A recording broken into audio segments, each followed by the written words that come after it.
In this tutorial, we will look at how to sort values by color. I have a sample data right here, some sales, and if we look closer, in some months we have a negative value, and on most of the months we have a positive value.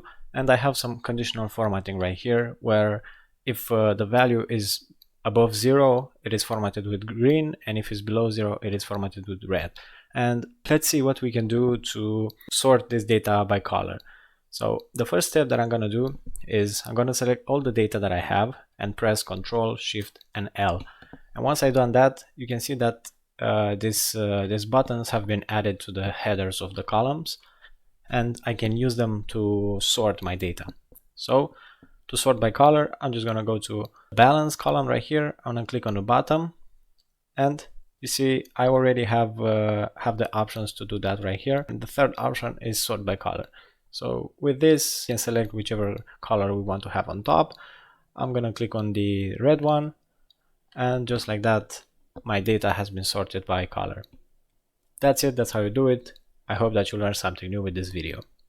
Now, if you've reached the end of the video, I want to thank you for watching, and if you could please do me a favor and hit the like button and leave a comment below with your feedback for this video. It will help me a lot with the channel, and it will also help me reach more people in the future. And by the way, if you'd like to see more videos like this, please check out the description of this video. I have a link right there to a playlist full of Microsoft Excel videos just like this one. Thank you, and I hope you have a great day.